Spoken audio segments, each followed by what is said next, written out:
Hello friends, welcome to the new episode of my channel. আমি অরিত্র। তো এখন এই ভিডিওর মধ্যে আমরা বানসারা বলে ছবিটাকে নিয়ে কথা বলবো। এই ছবিটাও পুজোর সময় রিলিজ করতে চলেছে। তো এই ছবিটাকে নিয়ে কদিন আগে একটা নেগেটিভিটি হচ্ছিল যে পুজোর সময় কেন এই ছবিটা নিয়ে আসছে, কি হচ্ছে, এরকম এই ধরনের কথাবার্তা ফেসবুকে অনেকে বলছিল এবং কিছু চ্যানেলের মারফত বলা হচ্ছিল। দেখুন, আমার তো যে মোশন পোস্টার বা যে পোস্টার প্রথমে যে অ্যানাউন্সমেন্ট পোস্টারটা তারা এনেছিল সেগুলো আমি রিয়াকশন দিয়েছিলাম এবং সেগুলো কিন্তু যথেষ্ট ভালো লেগেছিল। যে মাইথোলজি বেসড কাজ, ঠিক আছে, সেটা যেগুলো আমরা কান্তারা ইত্যাদির মধ্যে হতে দেখি সেরকম তো বাংলাতে সচরাচর হয় না খুব একটা। তো সেখানে যে করছিল একজন নতুন পরিচালক করছে, তো সেটা আমার ভালো লেগেছিল এবং পরিচালকের ব্যাকগ্রাউন্ড ঘেটে যখন দেখেছিলাম উনি জার্নালিজমের ব্যাকগ্রাউন্ড থেকে আসেন, তো তাই জন্য রিসার্চ ইত্যাদি করে করছেন। তো সেগুলো ছিল আর কি, এবং তখন থেকেই প্রমিসিং লেগেছিল। এবং পরবর্তীকালে আমরা বনির যে লুকটা দেখতে পাই সেটা নিয়ে আলাদা করে রিয়াকশন দিইনি, বাট আমি এখন এই ভিডিওর মধ্যেই কথা বলছি। বনির লুকটা কিন্তু অ্যাজ পুলিশ অফিসার যথেষ্ট রাগেড লাগছে, ভালোই লাগছে। অনেকে আবার বলছিল যে এটা কিরকম পুলিশের লুক হয়েছে, কিন্তু তারা দেবা ছবিটাতে সাইডে যখন আমরা লুক দেখতে পাচ্ছি তখন সেটাকে নিয়ে বলছি না যে পুলিশ কেন দাড়ি কাটেনি। সিনেমাতে এই ধরনের লুক আমরা বহুবার দেখেছি। সিনেমাতে সৈফ আলী খান বিক্রম বেদাতে দাড়ি রেখেই ছিল। তো এগুলো সিনেমাটিক লিবার্টি, হিরোকে আর কি প্রেজেন্ট করার জন্য। তো বনির লুকটাও কিন্তু আমার যথেষ্ট ভালো লেগেছে, ঠিক আছে।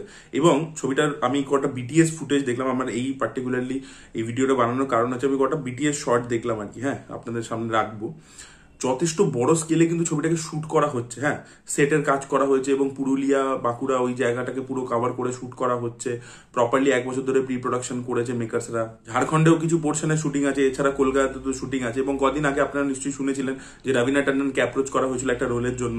তো সেও থাকতে পারে। বলিউড থেকে একজনকে আনবার চেষ্টা করছে মেকার্সরা, যাতে ছবিটাকে আর কি বড় করে মাউন্ট করতে পারে। কাস্টিং লেভেলেও তো একটা নাম এডিশন হলে ছবিটা বড় হয়। এবং অপরাজিতা আড্ডারও কিন্তু আপনারা অনেকে বিশ্বাস করবেন না, কিন্তু গ্রাউন্ড লেভেলে কিন্তু তারও একটা ফ্যান ফলোইং আছে, ঠিক আছে। না হলে তাকে নিয়ে এসবিএফ কখনো 51বর্তীর মতো ছবি কেন বানাচ্ছিল, তাকে তার উপর মাউন্ট করে। এবং চিনি ওয়ানও কিন্তু সেই সময় কিন্তু কোভিড এর পরে বেরিয়ে 50% অকুপেন্সির মধ্যেও কিন্তু ডিসেন্ট একটা কালেকশন করেছিল।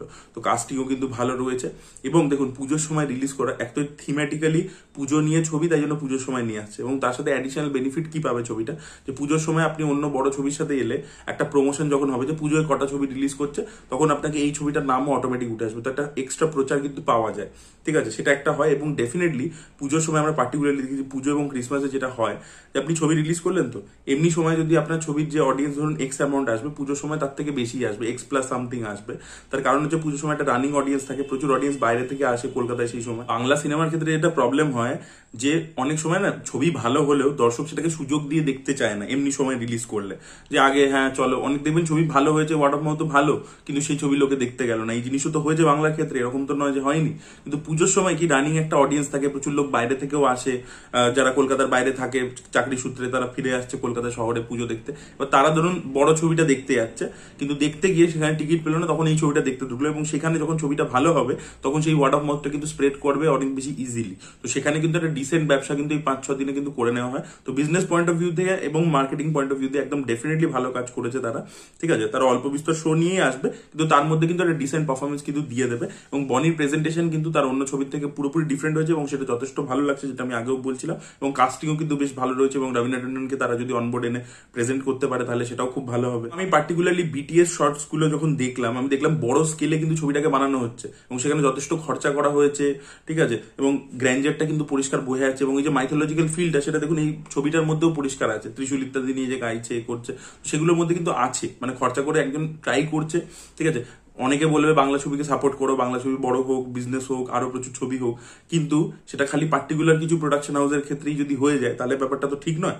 তো এটা আমি কিছুদিন আগেও আরেকটা ভিডিওতে অ্যাড্রেস করেছিলাম, এখনো আবার এই ভিডিওতে এই সেম কথাটা বলছি, যে ছবি যারাই চেষ্টা করছে বড় কিছু করবার বা ভালো কিছু করবার, সেটাকে প্রত্যেকটাকেই কুর্নিশ জানাতে হবে। যতক্ষণ আমরা আউটপুট দেখে নিচ্ছি না, ততক্ষণ আমরা আশা রাখতে পারি যে হ্যাঁ ছবিটা বেটার হতে পারে, ঠিক আছে। এবং যেখানে আর কি বাকি যাই এখন অব্দি আসছে, মানে পোস্টার হোক, মোশন পোস্টার হোক, যাই আসছে বা বনির লুক হোক, সেগুলো প্রতিটাই কিন্তু প্রমিসিং লাগছে। সেই কারণেই বলা, আপনারা মানে একদম ওপেন মাইন্ডে বনির এর আগের কি কাজ করেছে সেটাকে বাদ দিয়ে, সেটাকে সরিয়ে রেখে আপনারা ওপেন মাইন্ডে যা বিটিএস ফুটেজ দেখছেন বা পোস্টার ইত্যাদি দেখেছেন, সেই ভিত্তিতে আপনারা জাজ করে বলুন যে আপনাদের কি মনে হচ্ছে ছবিটা প্রমিসিং লাগছে কি লাগছে না, সেটা অবশ্যই বলুন। এবং কোনো অভিনেতা যদি সুযোগ পায় ঠিকঠাক মতো, তার স্ক্রিপ্টটা যদি সেরকম হয়, যেটা আমার মনে হচ্ছে এই ক্ষেত্রে হতে চলেছে, যে থিম যেরকম তুলে ধরেছে সেই অনুযায়ী বলছি, তাহলে কিন্তু সে পারফর্ম করে দেখিয়ে দেবে। আমরা কিছুদিন আগে কৌশানীকে নিয়ে কি বলতাম, কৌশানীর ছবি নিয়ে আমরা অতটা সিরিয়াসলি নিতাম না ব্যাপারটাকে, কিন্তু কৌশানী কিন্তু বহুরূপীতে প্রমাণ করে দেখিয়ে দিল, সে ভালো স্ক্রিপ্ট পেলো তখনই সে ভালো কিন্তু প্রমাণ করে দেখিয়ে দিল, এবং তার পরবর্তী ছবিটা সে সৃজিত মুখার্জির সাথে করছে, কিল বিল সোসাইটি,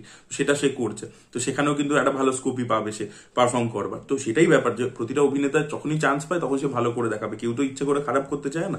তো আমার কিন্তু বানসারার পোস্টার ইত্যাদি সবকিছু প্রমিসিং লাগছে, এবং আমার মনে হচ্ছে কোথাও গিয়ে ছবিটা ভালো হতে পারে। আপনাদের মতামত অবশ্যই কমেন্টে জানাবেন। এই ভিডিওটা ভালো লেগে থাকলে লাইক করুন, শেয়ার করুন, চ্যানেলকে সাবস্ক্রাইব করতে ভুলবেন না। Bye bye.